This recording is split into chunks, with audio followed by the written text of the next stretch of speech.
예레미야 33장에 보면 예레미야가 시위대 뜰에 갇혀 있을 때에 임한 두 번째 하나님의 말씀이다, 이렇게 기록되어 있는 말씀이 있습니다. 어떤 말씀이냐면, 이를 행하시는 여호와, 그것을 만들며 성취하시는 여호와, 그의 이름을 여호와라 한 네가 이와 같이 이르시도다. 너는 내게 부르짖으라. 내가 내게 응답하겠고 네가 알지 못하는 크고 은밀한 일을 내게 보이리라. 우리가 잘 아는 말씀이죠. 하나님께서 예레미야에게 너는 내게 부르짖어라. 그러면 응답해 줄 것이고 내가 알지 못하는 크고 비밀한 일을 내게 보여주시겠다, 이렇게 이제 말씀을 하셨습니다. 그러면 예레미야에게 무엇을 기도하라고 하셨고 무엇을 보여주신다는 그런 말씀이었을까? 우리가 이제 생각을 해봐야 되죠. 그럼 예레미야 33장을 이해하려면 32장 말씀을 알아야 되는데, 예레미야 32장의 말씀은 그 배경이 시드기야 왕이 유다 왕이 된 지 10년째 되는 해, 그리고 바벨론의 느부갓네살 왕이 된 지 18년째 되는 해가 배경이고, 이때에 바벨론의 군대가 예루살렘을 에워싸고 있는 것이 예레미야 32장의 배경입니다. 예레미야는 이런 상황 속에서 바벨론의 느부갓네살 왕이 예루살렘을 무너뜨릴 것이다, 그리고 시드기야 왕은 바벨론으로 끌려갈 거다라고 하는 무슨 심판의 말씀을 선포합니다. 예레미야가 예루살렘의 멸망과 시드기야가 포로로 끌려갈 것을 말하니까 시드기야 왕이 가만히 있지는 않죠, 그죠? 예레미야를 시위대 뜰에 있는 감옥에 가두어 버립니다. 감옥에 갇혀 있을 때 하나님이 예레미야에게 말씀하시는데, 무슨 말씀이냐면, 네 숙부, 네 작은 아버지 살룸의 아들 하나멜이 내게 와서 이렇게 말할 거다. 뭐냐면, 너는 아나돗에 있는 내 밭을 사라. 이 기업을 누를 권리가 내게 있다, 라고 이제 하나멜이 예레미야에게 말할 거다라고 이제 말씀을 하시는 거죠. 이 말씀대로 하나멜이 예레미야에게 와가지고 내 밭을 사라, 이렇게 말을 합니다. 그래서 예레미야가 하나멜에게 은 17세겔을 달아주고, 그리고 매매 증서를 써서 봉인하고 증인을 세우고, 그리고 그 매매 증서를 마세야의 손자 네리야의 아들 바룩에게 붙입니다. 그러면서 바룩에게 말하기를, 봉인하고 봉인하지 않은 매매 증서를 포기에 담아 오랫동안 보존하게 하라, 이렇게 명령을 합니다. 예레미야는 왜 바룩에게 이렇게 말을 하고 있을까? 지금 예루살렘은 바벨론에 의해서 멸망 직전에 있고 시드기야 왕도 끌려가기 직전의 상황인데, 나라가 망할 상황인데 밭을 사면 무슨 소용이 있겠어요, 그죠? 나라가 망하는데. 그런데 이제 예레미야는 하나님 말씀대로 아나돗에 있는 밭을 사고 그 매매 증서를 기록하고 예레미야를 돕는 바룩에게 이제 붙인 거예요. 그리고 붙인 이유는 하나님께서 사람이 이 땅에서 집과 밭과 포도원을 다시 사게 될 것이라고 말씀하셨기 때문에 바룩에게 그렇게 명령을 하고 있습니다. 예레미야가 하나님의 말씀대로 밭을 샀고 매매 증서를 썼고 바룩에게 그것을 깊이 묻어두어라, 이렇게 말씀한 다음에, 그 다음에 이제 예레미야가 어떻게 하냐면 하나님 앞에 기도를 해요. 슬프도소이다, 슬픕니다. 주 여호와 주께서 큰 능력과 표신팔로 천지를 지으셨사오니 주에게는 할 수 없는 일이 없으시니이다. 주는 은혜를 천만인에게 베푸시며 아버지의 죄악을 그 후손의 품에 갚으시오니 크고 능력 있으신 하나님이시요 이름은 만군의 여호와시니이다. 주께서 표적과 기사와 강한 손과 펴신 팔과 큰 두려움으로 주의 백성 이스라엘을 애굽 땅에서 인도해 내시고 조상들에게 맹세한 바 적과 꿀이 흐르는 땅을 그들에게 주셨습니다. 그런데 그들이 주의 목소리를 순종하지 아니하며 주의 율법을 행하지 아니하며 무릇 주께서 행하라 명령하신 일을 행하지 아니하였으므로 주께서 이 모든 재앙을 그들에게 내리셨나이다. 보옵소서. 예루살렘이 여호와의 말씀대로 갈대아인의 손에 넘긴 바 되었음을 보시나이다. 주 여호와, 그런데 주께서 내게 밭을 사며 증인을 세우라고 하십니까? 이렇게 묻는 거예요.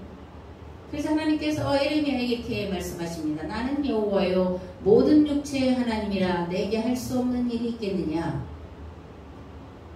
그러시면서 이스라엘이 범한 죄를 낱낱이 이제 쭉 에레미야에게 들려주시고, 그래서 그들의 죄로 인해서 그들은 반드시 바벨론의 느부갓네살에게 멸망할 거다라는 것을 다시 한번 말씀을 하고 있습니다. 그런데 놀랍게 하나님께서 예루살렘이 바벨론에 의해 멸망당할 것을 선포하신 것으로 끝나질 않습니다. 그 다음에 어떻게 말씀하시냐면, 보라 내가 노여움과 분함과 큰 분노로 그들을 쫓아보내었던 모든 지방에서 그들을 모아들여 이곳으로 돌아오게 하여 안전히 살게 할 것이라.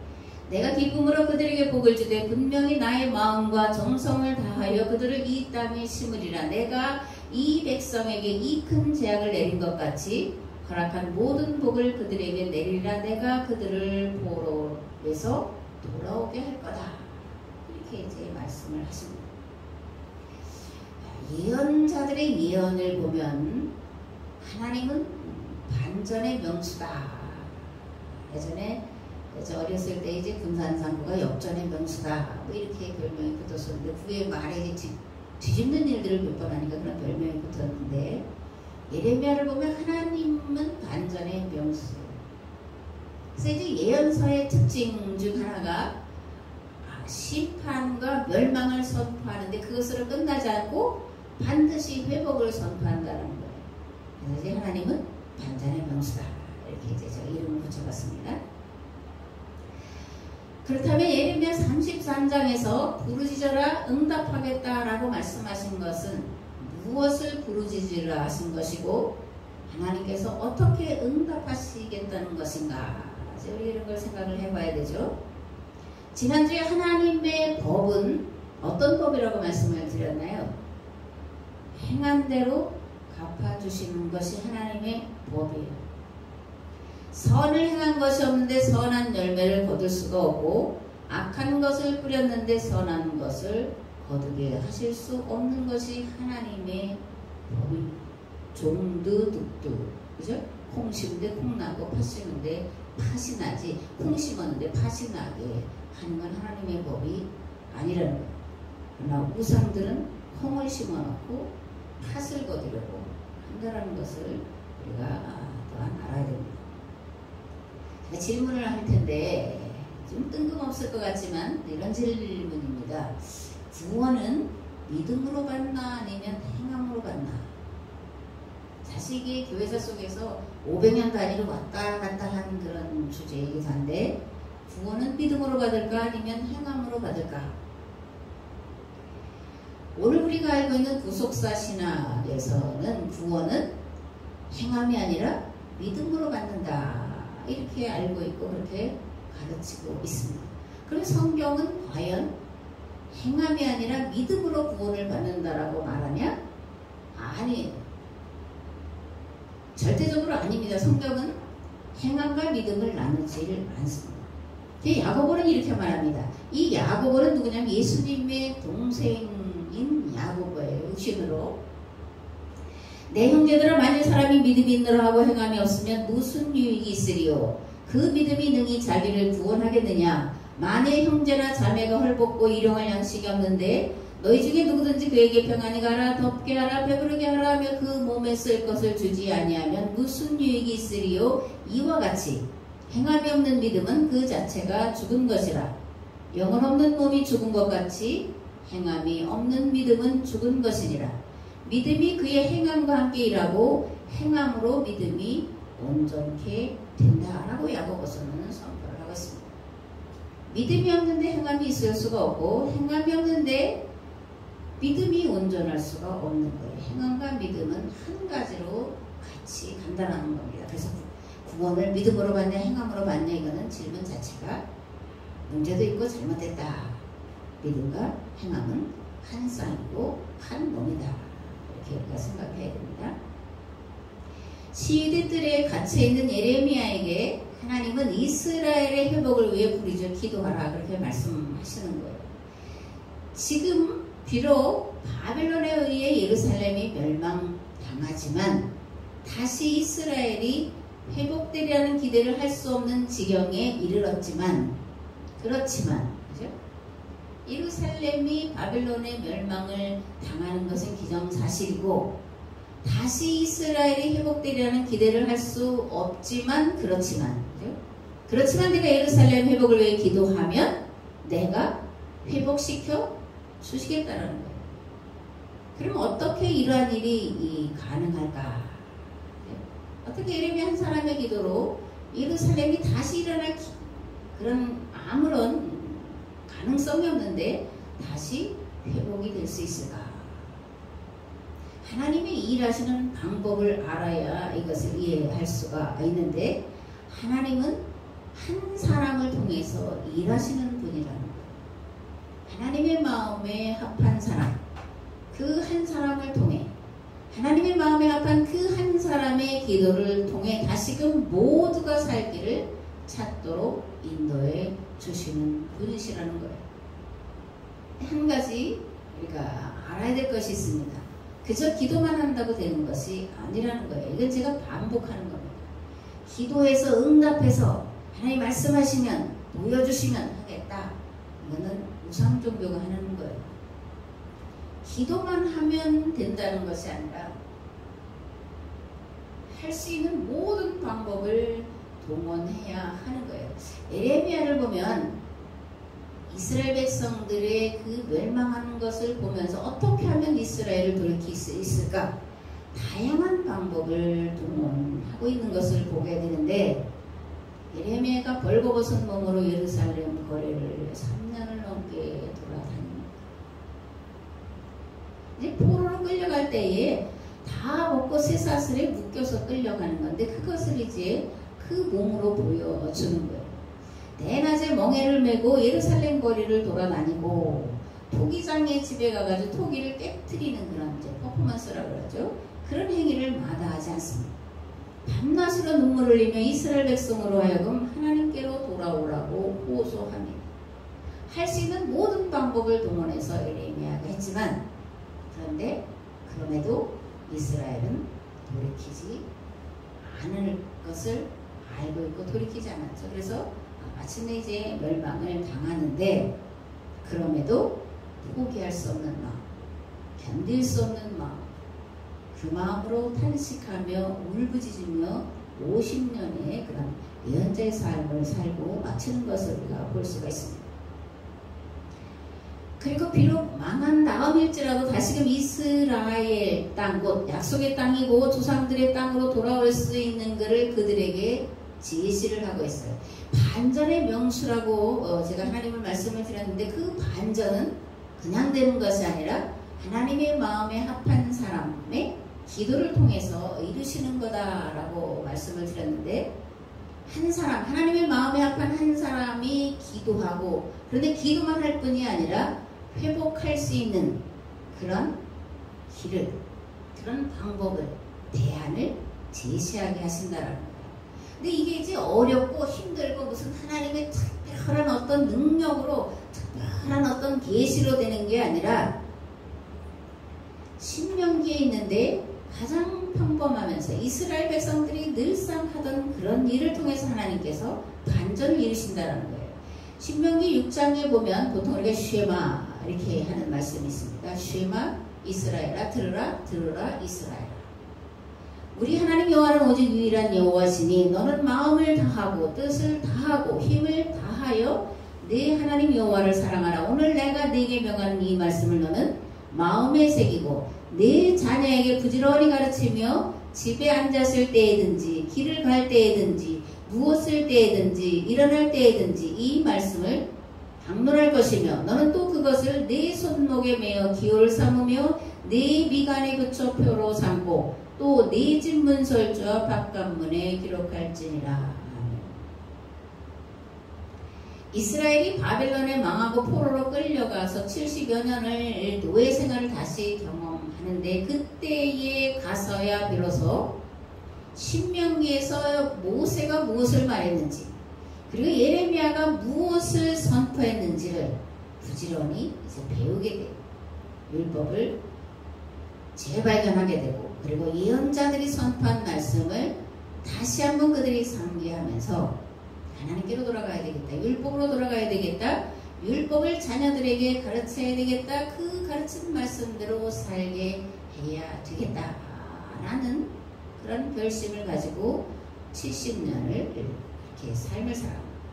이렇게 한 세대, 두 세대가 지나자 하나님께서 바벨론을 페르시아의 고레스를 들으셔서 망하게 하시고 고레스로 하여금 유다인들은 고향으로 돌아가라. 이러한 칙령을 반포하게 하십니다. 예레미야가 이스라엘의 구원을 위해 하나님께 부르짖어 기도했더니 하나님께서 그 기도에 응답하셨고 이스라엘 백성들이 하나님의 말씀을 부지런히 듣고 배우고 가르쳐 지키게 했더니 다시금 약속의 땅으로 돌아올 수 있었다. 이것은 역사가 증거하고 있는 일이에요. 그래서 이것을 역사의 기적이다. 이렇게 말을 합니다. 코로나가 대유행을 하죠. 그죠? 백신 공급이 더디고 지친 국민들은 밖으로 뛰쳐나오고 변이 바이러스가 기승을 부리고 있습니다. 참고 견디는 데 한계가 있잖아요. 무작정 집안에 머무르라고 그런 것을 대책이라고 하는 그 정부의 대책 없는 정책에 답답함을 넘어서 진짜 분노가 치밀어 오르는 게 사실이잖아요. 근데 이러한 때에 교회는, 성도는 분노가 치밀어서 뭐 대통령과 정부와 여당을 비판하고 손가락질만 하고 있을 거냐, 아니면 다른 무엇을 해야 될 거냐. 다른 무엇을 해야 되죠? 그죠? 그건 뭐냐면 하나님 앞에 나아가 부르짖어 기도하는 겁니다. 첫 번째는 회개하는 거예요. 하나님 말씀을 바로 가르치지 못한 죄, 하나님 말씀대로 살지 못한 죄를 회개하는 거예요. 그 다음에 자녀들에게 부지런히 하나님의 말씀을 바르게 가르치는 겁니다. 삶이 예배가 되도록 훈련시키는, 실천하게 하는 겁니다. 무엇보다 선을 행하다가 낙심하지 않고 더뎌질지라도 더뎌지면 더뎌질수록 더욱더 믿음의 형제들에게 선한 일을 행해야 되는 거예요. 그러면 하나님의 때에 하나님께서 우리의 착한 행실을 보시고 선한 열매를 거두게 하시는 줄 믿습니다. 이 시대의 문제 해결할 수가 없어요. 이미 인간의 손에서 떠난 문제예요. 그런데 이 문제를 해결할 지혜를 하나님께서 교회에게, 오늘 우리에게 주실 줄 믿습니다. 우리 각자가 하나님께서 찾으시는 한 사람, 즉 하나님의 대행자요 동력자로 세워질 때 반드시, 그리고 속히 그 한 사람을 통해, 그 한 공동체를 통해, 그 한 사람, 그 한 공동체의 눈물의 기도를 통해 다시금 이 땅이 살고 자연 만물들이 살도록 역사해 주실 줄을 믿습니다. 아멘. 출애굽기 4장 17절에서 20절 말씀을 봉독하겠습니다. 너는 이 지팡이를 손에 잡고 이곳으로 이적을 행할지니라. 모세가 그의 상인 이드로에게로 돌아가서 그에게 이르되 내가 애굽에 있는 내 형제들에게로 돌아가서 그들이 아직 살아있는지 알아보려 하오니 나로 가게 하소서. 이드로가 모세에게 평안히 가라 하니라. 여호와께서 미디안에서 모세에게 이르시되 애굽으로 돌아가라. 내 목숨을 노리던 자가 다 죽었느니라. 모세가 그의 아내와 아들들을 낙에 태우고 애굽으로 돌아가는데 모세가 하나님의 지팡이를 손에 잡았더라. 모세의 지팡이와 하나님의 지팡이가 나오죠. 질문을 해보겠습니다. 여러분들 질문하기 되게 어렵잖아요. 저도 굉장히 어려웠던 사람인데 조금 이제 훈련하다 보니까 질문을 종종 하게 되는데, 모세가 하나님의 지팡이를 손에 잡았다고 했는데 그 모세가 잡은 하나님의 지팡이는 뭘까? 하나님께서 지팡이를 짚고 다니신다는 얘기인가? 그죠? 모세가 광야 40년 동안 양을 칠 때 가지고 다니던 지팡이는 그럼 어디로 갔냐? 이런 질문을 우리가 던질 수가 있죠. 분명히 모세는 자신이 갖고 다니던 지팡이를 손에 잡고 있었고, 그런데 하나님은 그 모세의 지팡이를 하나님의 지팡이다 이렇게 말씀을 하시는 거예요. 모세의 지팡이인데 그게 어떻게 하나님의 지팡이란 말이냐, 이런 생각이 들잖아요.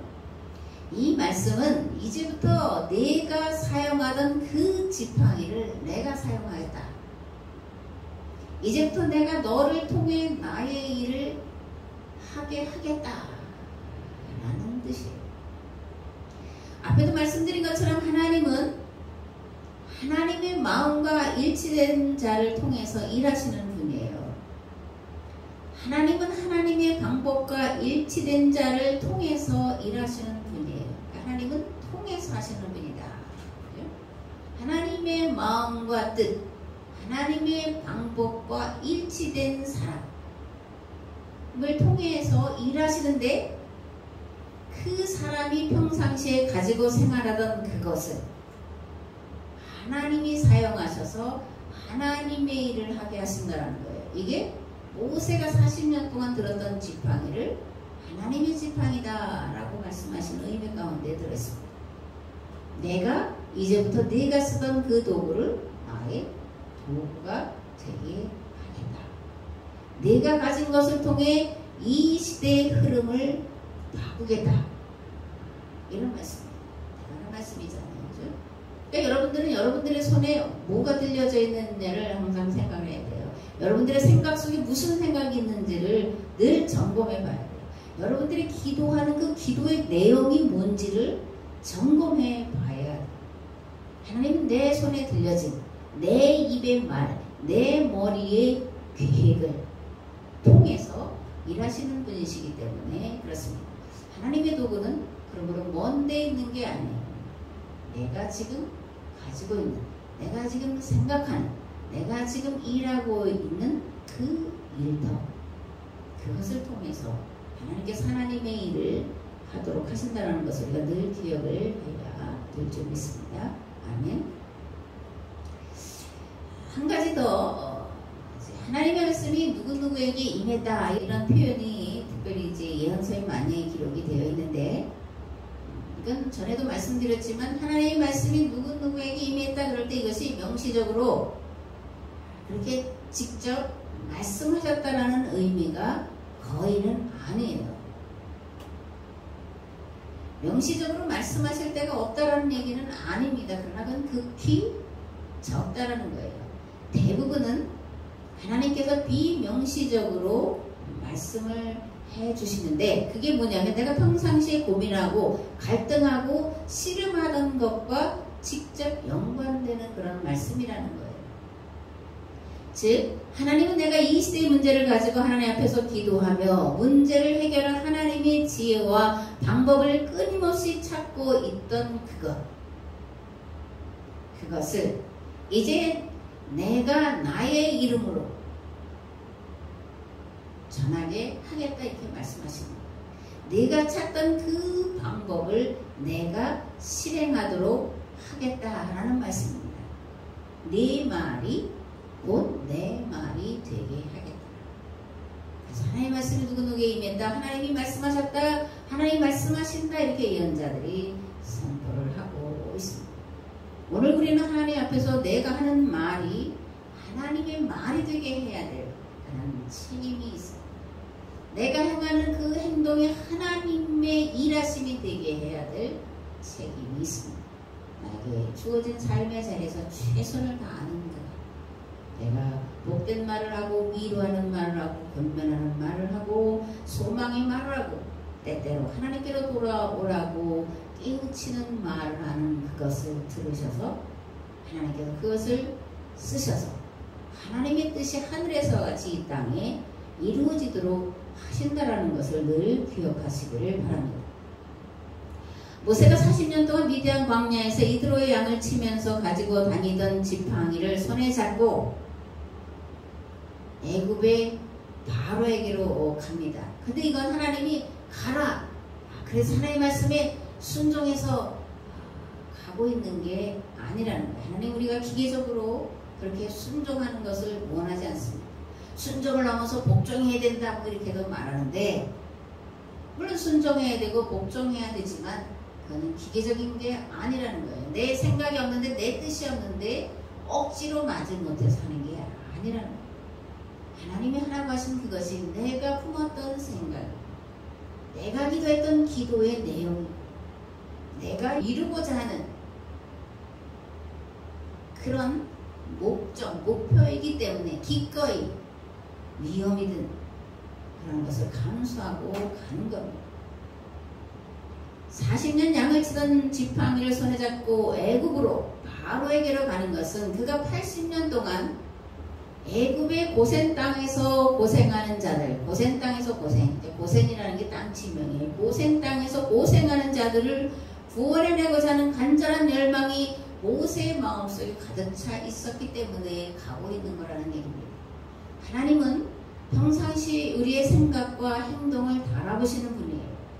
우리가 평상시 생각하는 것이 어떻게 하면 이 땅에 하나님 나라를 이룰 수 있을까라고 하는 생각이라면 하나님은 그런 생각과 계획을 보시고 이제 내가 그 일을 행하라 라고 세상 가운데로 파송하시는 말씀을 주신다는 겁니다. 아멘. 우리 이제 신약에서 만나볼 수 있는 한 사람인데 이제 바울이죠. 바울은 바리새인 중에 바리새인이고 율법에 능통한 랍비고 율법으로는 흠이 없는 자였습니다. 스데반의 순교 이후에 그리스도인들을 잡아가두고 죽이는 일에 최전선에 나섰던 자였습니다. 그런데 이런 바울이 다메섹이라고 하는 다마스쿠스, 지금 그 말이죠. 다마스쿠스로 가는 길에서 부활하신 예수님을 만나게 되죠. 그리고 나서 완전히 돌변해서 예수님을 하나님으로 우주적인 그리스도로 증거하는 자가 됩니다. 그리스도를 전하는 자들을 박해하던 자가 그리스도를 전함으로 박해받는 자가 되었다는 거예요. 바울이 이렇게 된 건 그 내면에 율법으로 의롭게 된다고 하는 그것이 정말 맞냐, 그런 갈등이 많이 있었던 사람인 것을 우리가 알 수가 있습니다. 유대교 율법 조항을 지킴으로 의롭게 된다고 하는 것에 늘 의문을 가졌다는 거죠. 그래서 아무리 율법을 지키고 열심히 몸부림쳐 행하면 행할수록 자신 안에는 나는 의로운 자가 아닌데 라는 그런 고민 갈등이 이제 가득 찼다는 거예요. 의에 이루고자 하는데 도리어 악에 이루고 선을 행하고자 하는데 악이 함께 있는 것을 발견하게 되면서 오라 나는 공고하다 이렇게 이제 외치고 있는 것을 로마서에서 만날 수가 있습니다. 바울은 자기 내면 안에 의롭다라고 하는 확신이 없는 것을 확신을 가지려고 이제 그리스도인들을 박해하는 일에 더욱더 열심을 내게 되죠. 그래서 이제 다메섹, 이스라엘 밖에 있는 다메섹에까지 가서 이제 예수님을 믿는 자들을 잡아서 가두고 죽이는 일을 하게 되는, 하려고 이제 가는 도중에 하나님께서 바울을 만나 주시는 거죠. 물구필반이라는 말을 계속해서 말씀을 드리는데 달도 차면 기운다 이제 그런 거예요. 차면 극에 이르면 반전이 일어난다. 내 마음에, 특별히 바울의 마음에 율법으로 의롭게 된다고 하는 것에 대한 의문이, 갈등이, 고민이 가득 찼더니 반전이 일어났는데 그 반전은 뭐냐면 예수님을 만나는 거예요. 부활하신 주님으로, 부활하신 하나님으로 만나게 되는 거예요. 예수님을 다메섹에서 우주적인 그리스도로 만난 다음에 바울의 14년 동안을 그것을 정리하는 일을 합니다. 그것이 정리됐을 때 바나바의 요청으로 수리아 안디옥으로 갔고 거기에서 교인들과 함께 복음의 세계화에 도전장을 내밀죠. 그리고 그것을 이룬 자입니다. 무엇보다 바울이 한 가장 위대한 업적은 유대교에서 기독교를 갈라내는 거예요. 그래서 바울이었었다면 오늘 우리가 그리스도교, 기독교라고 하는 그런 신앙을 가질 수가 없게 됐는데 바울이 그 일을 행함으로 오늘 우리가 여기까지 이르렀다는 거죠. 그래서 이제 세상 사람들은, 역사가들은 기독교가 바울의 종교다 이제 이런 표현까지 하고 있습니다. 그러면 바울은 어떻게 무엇으로 이러한 일을 해낼 수 있었을까? 바울의 고백을 들어보면 이렇습니다. 내게 능력 주시는 자 안에서 내가 능치 못할 일이 없습니다. 이건 내가 한 것이 아니라 내게 능력 주신 부활하신 예수 그리스도 안에서 하나님의 도우심으로 행한 일입니다. 이렇게 고백을 하고 있습니다. 이 시대의 운명이 한 사람에게 달려있다. 이렇게 말씀을 드리는 거예요. 왔다 갔다 주제가 그런 것 같지만 전체 주제는 이 시대의 운명이 한 사람에게 달려있다라는 겁니다. 그러면 그 한 사람은 누굴까? 누구여야 될까? 시대가 당하고 있는 고통과 슬픔과 문제를 자신의 문제로 끌어안고 밤낮으로 그 문제를 해결하고자 기도하고 방법을 강구하는 자요, 결코 포기하거나 실망하지 않고 인내하며 나아가는 자입니다. 창세기에 보면 이제 한 사람이 등장하는데 아브라함이죠. 아브라함은 우리가 믿음의 조상, 복의 근원 이렇게 말하는데 본래 아브라함은 우상을 만들어서 팔던 자예요. 아버지가 우상을 만들어 팔던 자였고 그 가업을 이어서 우상을 만들어 팔던 자였어요. 그런데 하나님이 그를 부르시고 너는 복이 되라, 너를 통해서 모든 민족이 복을 받게 하겠다, 이런 이제 말씀을 하시고 있는 것을 보게 됩니다. 어떻게 하나님은 우상을 만들어 팔던 자를 이렇게 부르셔서 사용하실까? 우리가 그 안에서 이제 들어가 있는 걸 찾아내야 되는데, 아브라함이 비록 우상을 만들어서 팔고 있었지만 가업이니까 물려받은 가업을 이제 이어가고 있었지만 그 마음속에는 늘 우상은 거짓이라는 것을 알고 있었고, 그러면 참 신은 어떤 신인가를 찾고 있었고, 아브라함이 참 신이라고 찾고 있던 그 참 신은 모든 사람을 복받게 해야 되는 신이 아니냐라고 생각을 했다라는 거예요. 그럴 때 하나님이 아브라함을 부르시고 만나 주셨다는 거죠. 하나님이 아브라함을 찾아와서 말씀하십니다. 너는 내가 살고 있는 땅과 내가 난 곳과 너의 아버지의 집을 떠나서 내가 보여주는 땅으로 가거라. 내가 너로 큰 민족이 되게 하고 너에게 복을 주어서 내가 크게 이름을 떨치게 하겠다. 너는 복의 근원이 될 것이다. 너를 축복하는 사람에게는 내가 복을 베풀고 너를 저주하는 사람에게는 내가 저주를 내릴 것이다. 땅에 사는 모든 민족이 너로 말미암아 복을 받을 것이다. 이것을 뒤집어 생각하면 아브라함은 땅에 사는 모든 민족이 복을 받기를 원했다라는 거예요. 그래서 아브라함을 통해서 큰 민족을 이루시고 아브라함이 믿음을 가진 후손들을 통해서 세상 모든 사람들을 복받게 하겠다. 이게 하나님이 아브라함을 부르신 목적이었음을 창세기 12장에서 우리가 찾아볼 수가 있습니다.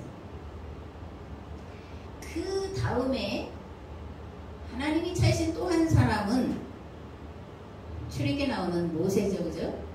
이 모세는 가장 높은 곳에 있었던 자였는데 가장 낮은 자리로 내려온 자예요. 애굽의 바로가 될 자였다는 거죠. 그런데 하비르들을 구원해 내고자 하는 목적이 바로에게 들통이 나서 쫓겨나서 미디안 땅으로 가게 됐고 거기서 40년을 양무리를 치면서 호렙산을 오르내리던 자였어요.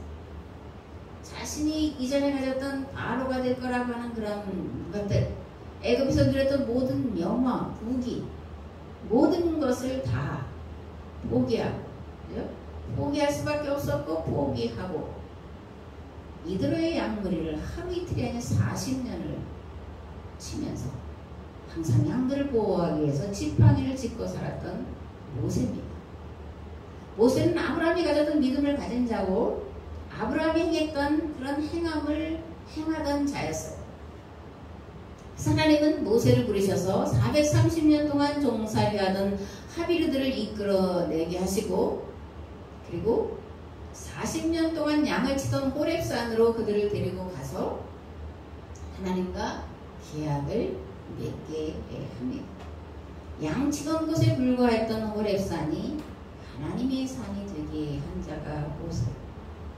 그러니까 호렙산을 또는 신의 산을 하나님의 산이다 그러는데 하나님이 그 산에 머무신다는 얘기가 아니라 모세가 40년 동안 양무리를 돌보면서 어떻게 하면 애굽에서 종살이하던 하비르들을 이끌어낼까라고 고민하며 방법을 찾던 산이었기 때문에 모세가 고민하고 찾던 방법이 하나님의 고민과 하나님의 방법이었기 때문에 호렙산을 하나님의 산이다 이렇게 부르는 겁니다.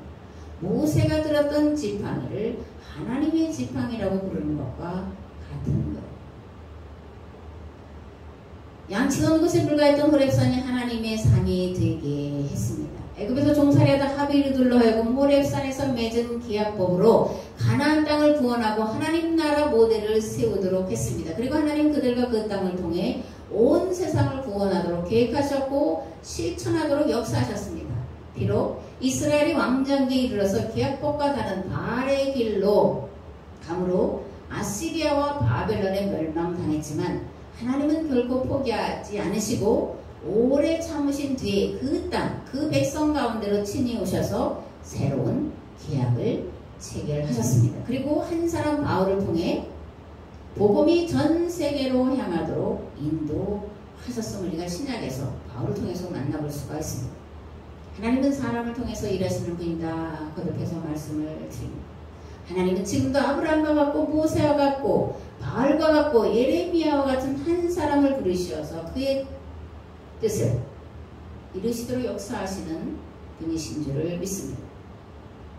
첫 번째로 그 한 사람은 자신의 문제가 아닌 이 시대의 문제를 가지고 씨름하는 사람. 고난이 슬픔과 비통함과 애통함이 아니라 고난을 기쁨으로 받아들이는 사람.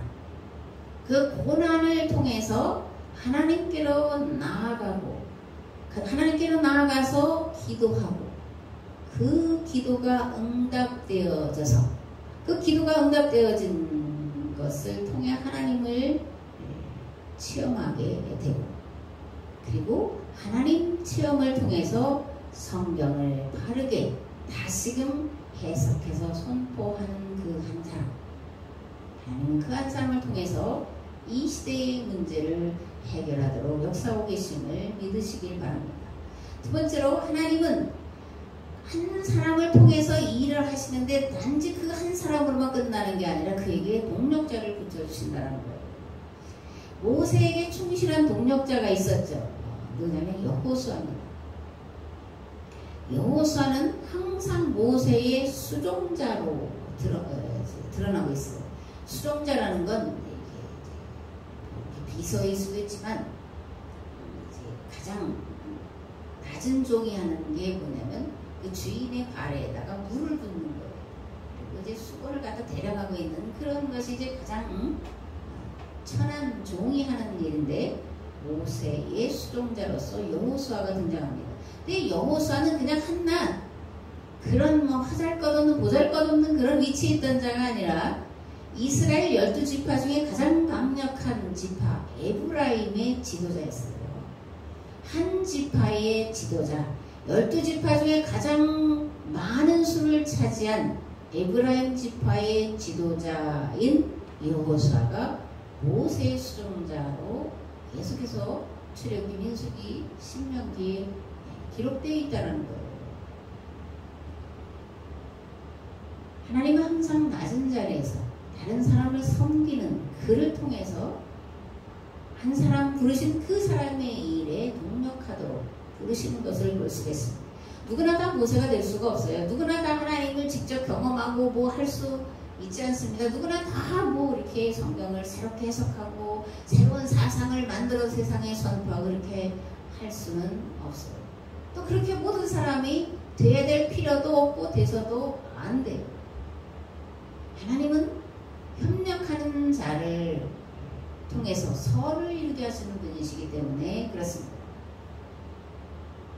마지막으로 하나님은 자기 일에 충실한 한 사람을 부르셔서 하나님의 동력자로 삼으시는 줄 믿으시기를 바랍니다. 가장 작은 게 가장 큰 일이에요. 가장 보잘것없다고 여기는 것이 하나님께는 가장 귀한 겁니다. 가장 평범한 모세의 지팡이가 하나님이 사용하실 때 하나님의 지팡이가 되는 거예요. 내가 비록 가장 작은 일을 하고 있고 가장 보잘것없는 자의 위치에 있고 다른 사람을 섬기는 일을 하고 있을지라도 그것이 그 일이 그 사람의 마음이 그 사람의 생각이 그 사람의 계획이 하나님과 같은 것이 될 때 그는 하나님의 도구가 되는 이 시대를 구원할 자가 되는 겁니다. 하나님은 오늘 우리 모두에게 너는 이 시대를 향해서 나아가라 이렇게 말씀합니다. 불가능한 일에 도전하라 이렇게 말씀하십니다. 오늘 이 코로나 종국에 이 코로나 시대에 살아가는 모든 사람들의 소망을 잃어버리고 낙심하고 절망하고 살아가는 이 시대에 오늘 우리에게, 오늘 이 교회에, 오늘 우리의 가정에 너는 이 시대를 향해 나아가서 이 시대의 문제를 해결하는 자가 되라 그렇게 말씀하십니다. 네 손에 무엇이 들려있냐? 네 손에 들고 있는 그것이 나의 뜻을 이루는 나의 도구가 되게 하겠다 말씀하시는 거예요. 앞에서 말씀드린 대로 내 손에 무엇이 들려져 있는가? 내 머릿속엔 무엇을 기획하고 있는가? 나는 무엇을 말하고 있는가? 나는 어떤 설교를 하고 있는가? 끊임없이 점검하시면서 나에게 있는 그것이 하나님의 것이 되도록끔 기도하셔서 하나님의 뜻을 이루는 복된 성도, 복된 가정, 복된 교회가 되시기를 우리 주 예수 그리스도의 이름으로 축복합니다. 아멘. 이제는 길과 진리와 생명 되신 예수 그리스도의 은혜와 아버지 하나님의 무한하시고 극진하신 사랑하신가 성령님의 감화, 감동, 교통, 역사하심 내 손에 들려진 가장 작은 것이 비천한 것이 하나님의 것이 되게 하도록 그러한 삶을 살기를 결단하고 돌아간 우리의 삶의 자리 위에 이 교회 위에 이 나라 이 민족 위에 이제부터 영원토록 함께 하옵시기를 간절히 축원하옵나이다. 아멘.